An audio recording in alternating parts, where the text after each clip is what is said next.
The following podcast is brought to you by the Johners Podcasting Network, found exclusively at WrestlingWithJohners.com. All right, ladies and gentlemen, welcome to the new Chop Shop, the Revival, our Monday WWE show. Orlando, how are you this evening?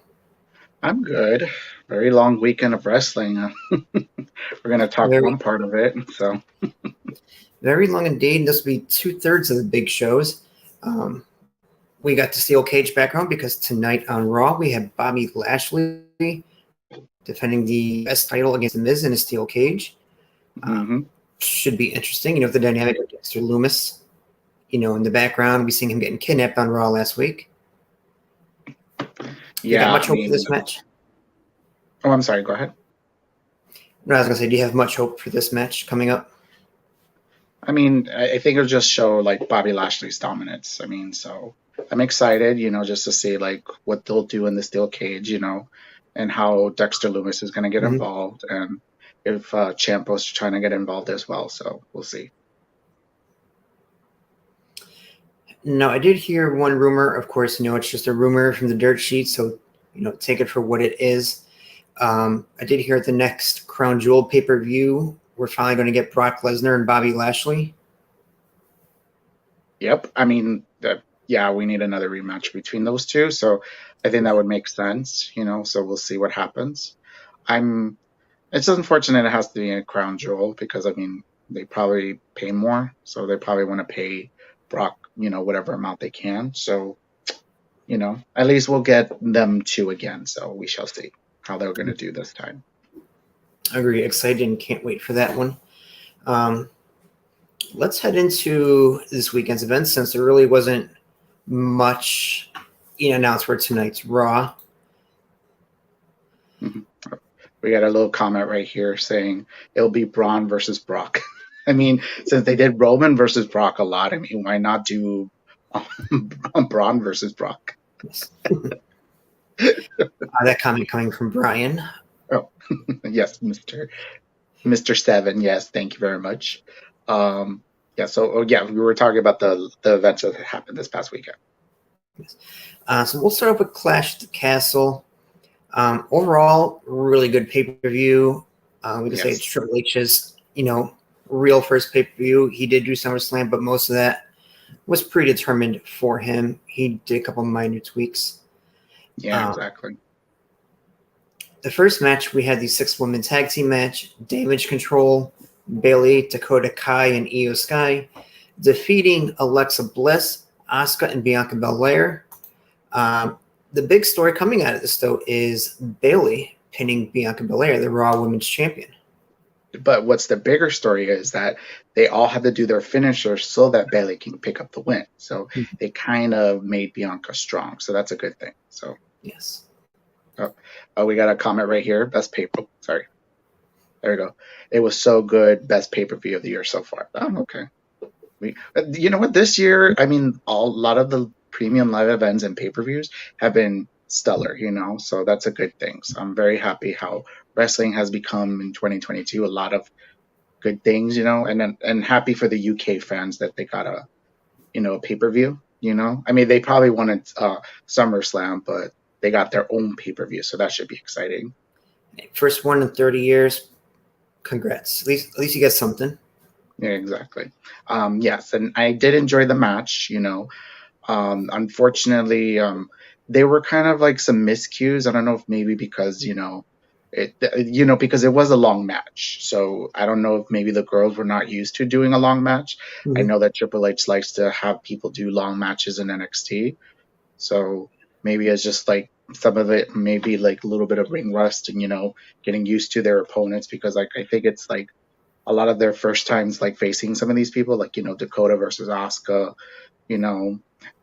Io versus Alexa, trying to get used to their moveset and stuff. So yeah, and this match felt just shy of 20 minutes. So, first off, good for them for getting the time. We got another comment here. John Perry in the chat. Thanks for joining us, John. Can't wait. Thank you very much, John. Rumor for tonight is the return of Braun Strowman. Yes, PW Insider is reporting that Braun Strowman should be expected to return, maybe tonight. We'll see. Mhm. I mean, he hasn't been like, he hasn't been doing a lot of the control your narrative type of like events, and the control your narrative kind of invaded NWA this past pay-per-view, like last week. Mhm. So, and he was not involved. So, We shall see. yes. So we got another comment here saying Braun and Bray. Yes. Yes. That is very true.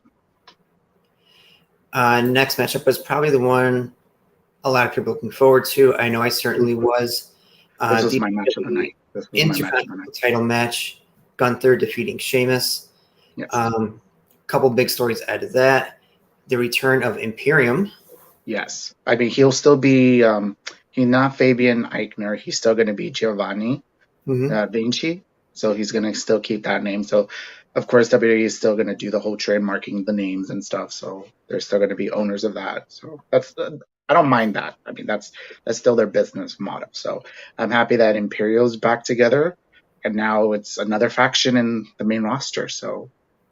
And it looks like we're going to get a Brawling Brutes versus Imperium feud, which I'm all for. Yeah, and now, like, what is it? Fabian and Marcel. I'm trying to get Luke. What's his name? And now Ludwig Kaiser. Ludwig. Yeah. So Ludwig and Giovanni now are a tag team. So another tag team on SmackDown. So now the Usos have a lot of people to play with. Now they just need to add more people on Raw. Hunter is, rebuilding the tag team division, thankfully. Yes, exactly. So, I mean, this match, let me just say, what a brutal match this was. I mean, you felt those hits. You felt the determination from Sheamus that he wants to win this IC title, because this is the last one that he wants, because I think he wants to win that and then retire. So I'm thinking he's just itching to get that Intercontinental Championship so he could just be the Grand Slam in WWE. So it's the last one that he needs. Yeah, exactly. I would love it if they would go back to this match. I mean, they don't have to do it now. Maybe Survivor Series, or maybe like in Royal Rumble. That would be like, a good time frame. Yeah, let's go Royal Rumble. Let them feud as a faction first for a little while.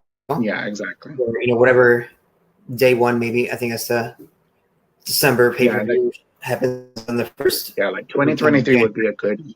Yeah, 2023 would be a good year for Sheamus to win it. So, but we'll see.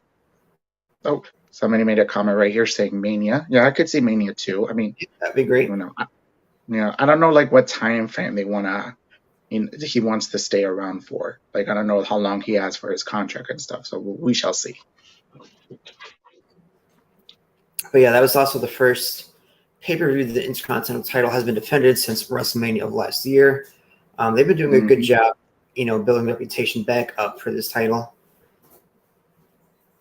Because it used to be, before you went for the heavyweight title, you were the Intercontinental title, back in the 80s and 90s. So it's good to see they're trying to restore its former glory. Mm-hmm. So now, who's next in line? Who do you think? I still think it's going to be Sheamus for a while. We'll see. You think so? I have a feeling that Happy Corbin is probably going to get involved, because I would love to see Walter versus him, just to see to humble him, because because technically he's getting some cheers, so so it wouldn't it would be smart for them to do that. I mean, we'll see. We'll see how they're gonna, who else they're gonna put, because because there's not a lot of contenders for him for the IC title, but you never know, they could add somebody, or they could bring Nakamura back into the mix as well. I think I could see that. Maybe Madcap Moss. I wouldn't mind. Yeah, I wouldn't mind Kofi or Xavier. I mean, now that they finished their feud with, well, I don't know if they're done with the Viking Raiders, but I mean, I wouldn't mind them having, especially Xavier Woods having an IC title run. He deserves one. Yeah, definitely. Next up on the card was the shortest match of the night, following exactly 11 minutes. We had the WWE Women's SmackDown title match. Liv Morgan successfully defending against Shayna Baszler. I think kind of to the surprise of, quite a few people. I think a lot of people expected Shayna to take it. Yeah. I mean, but she was fighting, I think she needed this win because, Ronda's going to come and then she's probably going to beat her. I'm thinking that their next matchup is going to probably be at Extreme Rules, and that's when Ronda takes it. I don't know when Charlotte is supposed to come back. I don't know if they're going to have her come back and take the title from her. I don't want that. But we'll just see. Yeah, I think at least Charlotte will be ready for return whether or not she takes the belt off Liv. I think she'll get a title shot at least. Mm-hmm. So we got a little comment right here. OMG, you guys could do this every week, LOL. From 7, of course. That is the plan. Yeah. That's the point behind a weekly show. Yes, exactly. Mm-hmm. Not a bad match. It was good. Liv did decent. Shayna did good. Yeah. I'm still waiting for that Shayna versus Ronda. Either they're going to have them feud or they're going to have them as a tag team because they had them as a tag team in the live events. So, I wouldn't mind that. Yeah, could see that. Although I do want a match between the two of them eventually at some point. Mm-hmm. Yeah. Next up on the card, the only tag team match of the night, unless you count the pre-show. We had Edge and Rey Mysterio with Dominic defeating Judgment Day's Damian Priest and Finn Balor with Rhea Ripley. Not a bad match. It was kind of funny, to see Edge come down with the lucha mask, come down to ringside. Yeah, that mask, no, sorry. He took it off. He's having fun. I think he knows for a fact that this is going to be his last run. So he's just having a lot of fun. So, I could appreciate that, Yeah. And then, of course, we see, Edge and Rey, they get the win. Dominic, didn't turn. We thought he was going to cost him the match. Hugs. They get a reunion, the hug. And then we see the low blow by Dominic to Edge. Turns on Rey. And, of course, you have Judgment Day just kind of laughing it up, ducking it up in the corner, which got memed, of course, and gift, of course. Edge did put on tweet that he was happy to be performing in the UK, but then he's like, Dominic, I'll see you Monday. So we'll probably see maybe tonight what's going to happen. Now, do you think Dominic joins Judgment Day, or do you think he just kind of stays heel solo? I would love it if he does, brings back the whole, Eddie was my father type of storyline. 17 years later. He's got the mullet going. He's got the Eddie hair. Exactly. He was wearing Eddie's gear at WrestleMania. He has his hair. He did a clothesline like Eddie. So, he just needs a little bit more practice because his timing of being a heel is still off. So yeah. Look, people didn't like him as it is. Now that people have the chance to boo him, I'm just thinking, I'm just wondering how he's going to change his repertoire as a wrestler. So we'll see. Take a lot from his dad, Eddie. We'll see. Yeah, you'll probably learn from Edge too. Probably have some talks with Edge. So yeah. One of the heated battles of the night, co-main event here. We got Seth Rollins defeating Matt Riddle. Really good match. I expect a little bit more out of the two, but still a decent match overall. Mm-hmm. Yeah, now he's Matt Riddle, so that's one thing we have to talk about. Now he got his full name back. When this rivalry started, you're just like, whoo, it went personal. Of course, I'm sorry? I said it went personal quick. Yes, and of course, Seth trash talking him. During the match, your wife is this, da, da, da, da.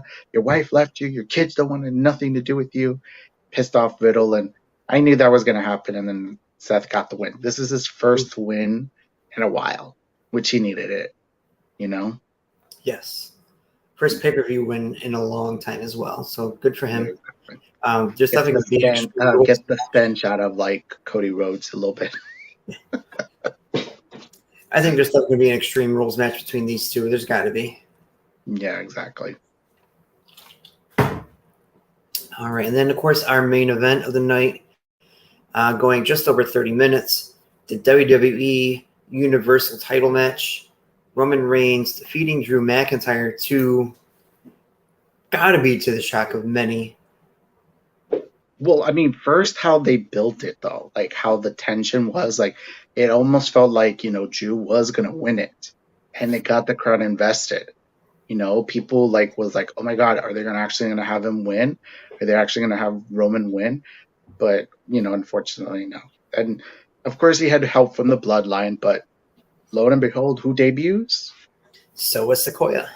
Yes, the younger brother of the Usos. I'm just wondering if he's going to still go by Solo Sequoia or he's going to be called like Solo Us or. Well, they did use his NXT name on commentary, so I imagine you're going to keep that name. Yeah. So what does that mean for Sami Zayn, though? We'll have to find out on SmackDown. Interesting enough, they posted a picture of, the bloodline through the years. Sami Zayn was not on that picture. He was a little upset by it, so. Of course. We'll see. Oh, we got a comment from Jeff. Good evening, guys. Oh, good evening, Jeff. Oh, thanks for joining us, Jeff. Yes, we're talking about Clash. How did you feel about Clash? Let us know in the comments. They built it up, the main event, comparing that match, to the same as Davey Boy Smith winning the Intercontinental title at SummerSlam 30 years ago. And so you think, oh, Drew's going to win it in his, home territory, not exactly his home country. But, right. As people were saying, close enough. No, Roman pulls off the win. Yeah, exactly. I mean, I think what's going to happen is this, I think they want to reach maybe 1,000 days with Roman. I mean, I don't know. Unless, Cody comes back and then they rebuild Cody up and then, have him win the belts because, I mean, who else is there? I mean, Karrion Kross wants to face Roman for the titles, Yeah. I mean, I don't see it going past Mania. But how many times have we said that before? Oh, I can't see it going past this date. Yeah. Oh, we got a little comment right here. Sarah, how did you feel about bangs? Oh, of course, talking about Scarlett and ringside with her bangs. I mean, she had bangs on SmackDown as well. So, I mean, she's a beautiful woman. I mean, bangs look good on her, right? Mm-hmm. I agree. So, I mean, I'm excited for Karrion Kross. I saw his debut. The presentation of their entrance was good. They needed the whole package. I didn't get Vince eliminating the whole package because that was needed for the main roster. Jeff in the comments bringing up something that we hadn't brought up yet, so let's get to that point. Yes. Clash overall was awesome. Dom turning about time. Wildcard was entertaining. Props to Fury and Drew singing. Oh God, yes. Okay, that's the down part. Yeah, that's the down part of the match. I mean, I understood, of course, Roman winning and then they'd leave. I think they should have cut from there. That should have been left for the audience to see that singing. I mean, I heard that's a British thing that they do karaoke, so, Oh, we got a comment from Tim. Hey, everyone. Hi there, Tim. Thank you very much for joining us. I thought it was great. You had Roman and Drew down. You tell they're both hurt, both exhausted. And then you hear it, A-Town down. Yeah. The crowd booing immediately. They're like, no. And then he was about to cash in, and then Fury. Commentary reminding us of the heist of the century when Seth Rollins turned Mania into a triple threat. And we're like, oh, no, here we go. And then Tyson Fury just laying out Fury. Yeah. Yeah, so wait. So somebody says, I like the singing. I mean, look, there's nothing wrong with doing a little karaoke, but I mean, when you lose to a championship match, I don't know how it is in the UK, their culture. I'm sorry if that is in your culture. Anybody that listens to us in the UK, please let us know in the comments and such, so, say, hey, wait, karaoke is an American thing too. No, I'm saying I get the whole karaoke thing, but it's just after a match, after a fight, I think they said it as a common thing. I don't know. I think Wrestle Talk talked about that. They said that was a very common thing here for us in the UK, Like, you don't go to a bar and then you start doing karaoke after you got into a brawl fight. I think that was more to cheer the audience up because they saw Drew lose. Some of them went kind of flat, a little upset, and that kind of brought them back in the mood. Okay. See, look, Seven, look. You don't need to start nothing right here, okay? I am not leaving Bucket Bomb. This is all lies. This is all slander, okay? I'm about to do a media scrum and, bring up y'all's names. Don't be talking to the dirt sheets. Yes. Oh, wait. Tim says Sequoia was a good debut timing. Yes, it was. Exactly. Perfect. Yes, it was. I mean, it was like the perfect timing. Like, Drew hit the Claymore. He was about to win. And then, like, Sequoia pulled the referee. It was really beautiful, It was just amazing, I thought it was a good pay-per-view overall. At its end, I'm probably going 9.25, somewhere between that and a 9.5. Really good pay-per-view. I'll go 9 out of 10 for me, So, I mean, it's definitely going to be the pay-per-view of the year when we do the Lasties. But the UK crowd was loud for this pay-per-view. Mm-hmm. I mean, because they deserved it. And hopefully they do this every year. They deserve to have a pay-per-view. I mean, logistically, I know it's going to be hard, so at least every other year, I would say. Yeah. So we shall see what happens. And it's such a good name for a pay-per-view, too, so I hope it's not just a one-and-done thing. Yeah. Mm-hmm. Oh, Jeff has another comment here. He says, I will say, though, I'm very excited to see what happens now that Dom turned. As much as I love Ray, Dom needed to step out of Ray's shadow. That yes, a lot of people have said that, because like he was kind of doing almost his dad's moonset. He was doing like, the 619 and stuff. Like he's very much taller than his dad. I think he needs to now grounded his wrestling, then like be more of a he could do some high flying stuff, like maybe pull up like a Seth Rollins. Like Seth Rollins is not too much of a high flyer. So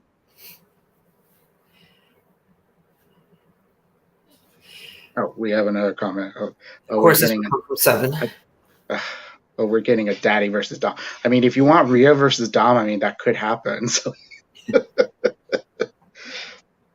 he says, isn't he the same size as Eddie? LOL, JK. Though he's taller than both of them. Mm-hmm. Eddie was like 5'8", 5'9". Mm-hmm. And like they said that Dom is like 6'1". Right about that, yeah. Yeah. All right, so last 20 minutes, let's talk about the other WWE event this weekend, Nxt Worlds Collide. The ending of before we go, Tim asked, do you think Dom joins Judgment Day? I said no. I think maybe he should, pay homage to Eddie, like bring back the whole Eddie was my papi kind of storyline, back in 2005. I mean, they could do that. They could do that. That's canon, I don't think Dom joins Judgment Day right away. I think he goes solo for a while, but I think Judgment Day does save him at a pay-per-view and he joins there. Yeah. We'll see. Oh, Jeff says Rhea got Dom into S. I mean, like, how did you feel about Rhea? Like, how do you feel like her like showing like her presence and stuff? Like, I feel like she's like the new incarnation of like China in a way, If China and Luna Vachon had a child, there you go. There you go. Oh, we got another comment that put Dom with Angel and Humberto. I mean, I'm sorry, Humberto and Angel are too hot. He's still like, they still consider him as like Ray's child. So he doesn't have like a hot factor to him. Yes. Mm-hmm. Oh, we got another comment from Jeff saying, I love Rhea more so now than ever. Oh. Yeah. Okay, I see what you like, Jeff. Okay. And hopefully she gets cleared to return soon and miss her in the ring. Yeah. Oh, okay. And then they said that they could become the new Latino heat. Oh, you know what? Maybe Dom could pull that, could do that, like do the whole new Latino heat stuff. I mean, there was somebody on Twitter put like, put Dom and Rhea together and do the whole new Mamacita thing. Oh boy. I mean, that would be fun. Yeah. All right, so we'll talk a little Nxt Worlds Collide is the final showing for Nxt UK. I know we always advocated that being the best weekly brand for a long time, for many months, for many weeks. It's sad that they had to cancel it. But I'm excited to see what NXT Europe is going to be like. So I think we'll get more talent from all across Europe. So that'll be exciting for new adventures, some new faces. Hopefully a lot of the old ones will stay as well. yes. In my opinion, the first match, the kickoff match to this, was possibly the match of the weekend. Carmelo Hayes defending the NXT North American title against Ricochet. Oh my God. 10 out of 10, that match. Yes, the moon set, how they were able to counter each other, like they had it was just amazing, So, and like how he won, I was a little upset with that, but I get it. He escaped from a nick of his teeth and stuff. So, that's it's just incredible. Oh, we got Jeff saying a comment saying thank you NXT UK for 5+ years of memories. Yes, that is true. Yeah, they started in 2017 and then they had 5+ years. Unfortunately, I think it was the pandemic and then other things that affected it. So I think they could have probably grown it. They probably would have grown, but Yeah, there's video getting used for other things as well. Kind of hurt them with tapings. So. Yeah. Mm-hmm. Oh, Tim says Carmelo Hayes' entrance was fabulous. Oh my God, yes. The jerseys. That is brilliant. That is so brilliant. And then when he won, of course, it was in color, and then it went in white. So that was brilliant. I'm just wondering who's going to beat him. Which is kind of funny because Ricochet was wearing white ring gear as well. Oh, yeah, that's true. I didn't even realize that. That is true. Oh, Jeff says Hayes versus Ricochet was definitely a match. Yes. And also the crowd, the NXT crowd was loud for that match. Yeah, they were hot. Yeah, they were hot for that match. It was incredible. I'll agree, not only match of the night, but match of the weekend. Yeah. I mean, they're a little bit of an argument. I mean, yeah. We'll see. Next up, I got a little heat for this one, in our group chat. The merger of the NXT Tag Team title and UK Tag Team title was an elimination fatal 4-way. Yeah. Pretty Deadly defeating Brooks Jensen and Josh Briggs, Gallus, and the Creed brothers. I was probably the only people pulling for Pretty Deadly, and when they won, with shenanigans. I was hoping it was going to be Gallus because it seemed like Gallus is going to be staying. So I thought maybe just reward them with the. I mean, they're a great faction. They've been together for 3+ years, So, look, Jeff agrees with me. He says Gallus should have won. I mean, they could win it at the end. I mean, you never know. Maybe later on in this year, or the Creed brothers. I don't know what their plan is with the Creed brothers because the Creed brothers is kind of like the tag team of the division. Yeah, I mean, I had in predictions leagues, that's who I had predicted to win was the Creed brothers, but I was still pulling for Pretty. I can appreciate a good heel team, and that's what they are. Yeah, I mean, but of course, what was his name? Dempsey, I think his name is. No, Kemp. I'm sorry, Kemp. Yep. That's his name, Kemp. Yeah, he betrayed, Diamond Mind, So I think he was probably the one that attacked Roderick Strong in the back, outside, that bloodied him up. So, I think we could see if Triple H wants to re-sign Bobby Fish and Roderick Strong come back and team up. So we'll get into that when we go into what's it called on Wednesday. Yeah, AEW on Wednesday. Yeah. Yeah, exactly. Oh, Jeff believes that Creed brothers are. I mean, maybe I don't know if they're really ready yet.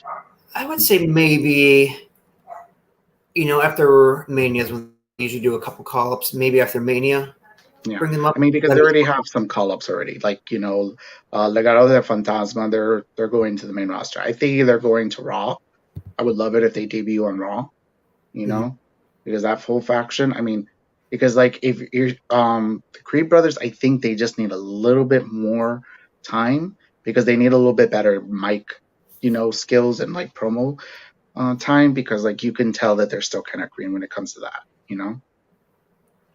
Yeah, I can see Legado del Fantasma going to Raw because SmackDown's going to have 2 factions now in Imperium, and they don't have much factions on Raw. So groups. Yeah. Other than Judgment Day, but yeah. But Pretty Deadly, I think maybe after another couple of weeks with the title run. I think after they lose them, then they can be called up. I can see them as the next tag team moving up. Mm-hmm. After that, we had the NXT Women's Triple Threat to unify with the UK Women's title. We had Mandy Rose defeating Blair Davenport and Miko Satomura. This was a good match. Yes, Whether you like the outcome or not, it was a good match. Exactly. I didn't like the outcome, but I was impressed with what Mandy did. She put in the work. I think she probably had a couple of training sessions with Mako, because she also was signed as a trainer as well for NXT UK. So I'm thinking that if she wants to stay in NXT Prime, she could probably teach some of the girls in NXT.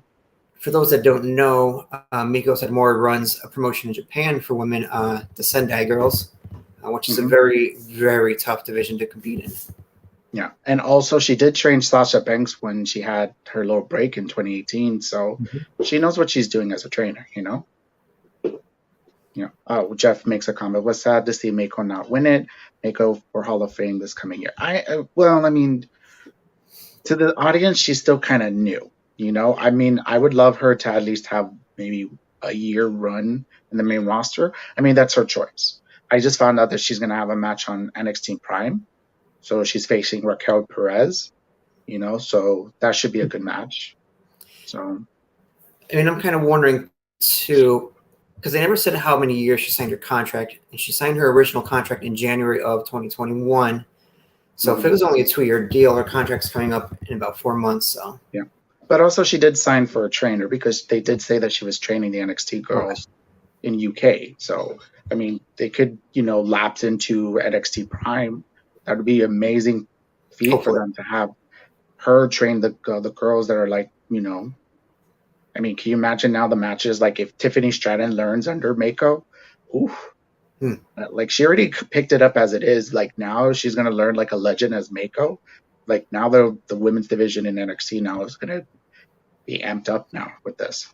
My only concern is, they allowed her to continue running the Sendai Girls promotion. In UK, they'd film a couple weeks at a time. She can go back and forth. Yeah. NXT Prime or NXT 2.0, it's going to be harder to do that, being that it's a weekly show. Yeah. So we'll see. I don't know if she wants to stay or she just wants to do her final dates and then leave.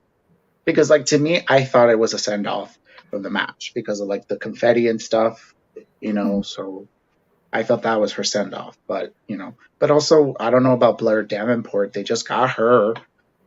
She's actually the first woman from AEW to go to WWE. Well, the first wrestler, actually. Let me just say that. The first signed wrestler, I would say. Exactly. Granted, she didn't. Yeah, Tim says Lash Legend under Mako would be out. Oh, she did go to NXT UK to train with the girls there, so she did okay up there. So, that would be smart if she's teaching a class for the next couple of months before she leaves, And, we say, Blair Davenport was first to leave AEW to go to WWE. It's not like she really chose. She had to be released because of the pandemic. She couldn't get over to America to wrestle, so that's why AEW let her go. Yeah, and she was in the UK as it is. So, so of course, she signed with, WWE for the NXT UK brand. So now I'm thinking she's in the States, So, her and her man, they're probably in the States right now. So she'll probably be sticking around. Because honestly, I don't see anybody else that could beat Mandy for the title, because a lot of the girls that she's beating are a lot of young and still inexperienced type of girls, Yeah. So we'll see. Next up, we had the NXT Women's Tag Team title being defended. Katana Chance and Kaden Carter defeating Doudrop and Nikki ASH. This was a weird match because then Toxic Attraction came out, and I don't know what's the story going to be now, because I think it was supposed to be Toxic Attraction supposed to go to the main roster, but because Gigi got injured, I think they halted that. So because technically that's a tag team that the main roster kind of needs. Unless if they're going to build more women's tag team, because honestly, Piper and Nikki did well in this match. They they really had good chemistry with, Yeah. with what is it, Katana and Kaden? Yes. Yeah. Yes. Oh, see, Tim agrees. K and K really good chemistry with each other. Yes, exactly. No, they're a great tag team. Like I think because they're great friends, so that's probably why they, They've been teaming for a few years too, so they've had time to build that chemistry up. yeah. When they want to use them, which I get their frustration is like, we're the real tag team here. Yeah. Which is true, so. All right, and last match of the night, the main event, the NXT title and NXT UK title merging. Braun Baker defeating Tyler Bate in what was another great match of the weekend. Yeah, it was. I mean, Tyler Bate has not had a bad match since being with WWE and doing NXT UK and doing NXT Prime, so now the question is just like, I'm just wondering if Tyler Bate is going to stay. Is he just going to stay for a little bit, or because I know he has a wife and a child.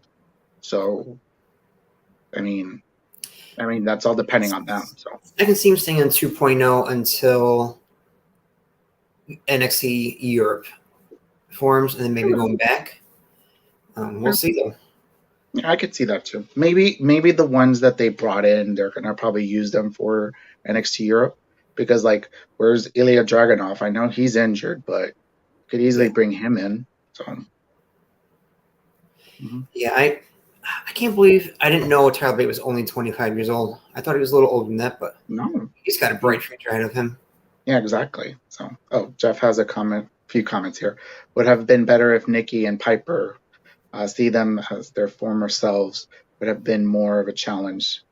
I'm thinking the story is going to be that they will go back to their, original selves, because I think it's going to that's probably what's going to help them to change, probably in the main roster, or if they want to stick around for NXT Prime. Here's Jeff, another comment, says, I figured Bate would win, seeing as he just won the NXT UK title. A classic match indeed. Yeah. I mean, no, Braun Breaker is their golden goose, So I feel bad for Tyler Bate. Like, they feel like it's not going to hurt Tyler Bate. It's more for Braun Breaker, because he's probably going to go to the main roster soon. So I'm just wondering when. Yeah. Okay. So it says right here, I have a question. Why did they cancel? No, they didn't cancel it. They put it just on NXT on Tuesday. Yep. They announced it. Yeah. Now, Jeff agrees with me. They made it for tomorrow night. Yes. That Axiom is a kid for everybody. I like the little bit that they did last week on NXT show. Like, Axiom was like, "Are you serious? This guy's serious." Yeah, and Sideshow we saw during the night in some backstage segments, Tony D'Angelo trying to recruit another family member. So yeah, but it was of course it was Cameron Grimes, but Cameron Grimes is dealing with what is their names? Joe Gacy and former Grizzled Young Veterans. Now they changed their name. I forgot their names now, but yeah, like them. So it'd be interesting if, like, of course, Tony D'Angelo helps out, Cameron Grimes with this group. I mean, we'll see. Oh, thank you very much, Jess. Schism. There you go. That's the name. All right. Yeah. So how did you rate Worlds Collide out of 10? I would give it 8.5 out of 10. Like, unfortunately, nobody from the UK. I mean, everybody's going to say Pretty Deadly is from UK, but no, they moved to the States to be on NXT Prime, so they don't really count. So technically, nobody. You could go either way. You can make an argument, but like, technically, nobody from like NXT UK won, so it was all about NXT Prime. So it was just like, it was like, thank you very much, NXT UK, but see you at the door. Yeah, I'd go 8.5 as well. WWE did pretty good this weekend. I had a lot of fans excited. A lot of people are on the fence. They're coming back. This is great. Triple H is doing good. Look, everybody needs to realize it's not going to be just in a minute. You have to give it some time. Like, a lot of people saying, like, the production and everything is going to change in the next, like, maybe maybe 12, 10 to 16 months. So right now we're like, what? It's been 2 months now? Mm-hmm. Yeah, so give it some more time. Like, at least a lot of things are getting better. I mean, the ratings are great for all the shows. So, things are going well, Yes. Oh, I had some little notes about the interview that Triple H did with Ariel Helwani for like BT Sports. Um, it's interesting that he talked about like his heart condition because like he did a lot of tests and then the doctors really made him go in to get surgery and stuff, which it was kind of like a scary thing, like, and then like they had to do a lot of like surgery and stuff. It, like he said, like the surgery lasted almost over 10 hours. Like it was that bad with his heart condition. And then he finding out that it was a family kind of like inheritance because his dad had it, like he had a triple pass that his grandfather and his great grandfather. So it was like, like what's that word? It was like passed down for every generation. So I don't know if maybe he's gonna have his daughters check. Hopefully they don't have it. Yeah, hopefully. Yeah. So, and also saying like how him and Vince they have like, we like what we like. Like you think of it as like ice cream. Vince likes vanilla. I like chocolate. Which flavor are you going to be doing it with? He did like a little like comparison about him doing like the bookings and stuff. So yeah. But it was a good interview. I think everybody should check that interview out. All right. Well, that'll do it for our show here today. Raw's coming on in a couple minutes, so we'll give everybody a few minutes to get ready. Tune in to Raw, see what happens. I'm sure some Clash of Castle Fallout. So enjoy. We'll be back with more WWE shows. Chop Shop will be back next Monday. We've also got the return of Ring Around the Jabroni, the Tournament of Champions. That will start next week. Jeff, who's in our comments tonight, he is on week 1 of the Tournament of Champions, so stay tuned. He takes on Curtis Rich and Buckle Bomb member Jay. He will be also on next week. So stay tuned for that. And also, don't forget this Wednesday, we're going to do the After Elite. Ooh, we're going to talk about everything from All Out to the Medium Scrum. Oof. I think that's going to probably be an hour show. So folks, get ready for that. So MJF makes this big, huge, grand return. We thought everybody would talk about MJF. Nope. Almost nobody's talking about MJF. A little bit, but they're talking more about. But there's still more stories about that medium scrum. We're gonna get into that on Wednesday, folks. So stay tuned. I want to know how much Tony Khan paid to use Rolling Stone song for MJF. Oh, he paid up probably a good amount of money. Come on now. Yeah, well, I'm sure. All right. Well, thanks for tuning in, everybody. Have a good rest of your night. Bye, everybody.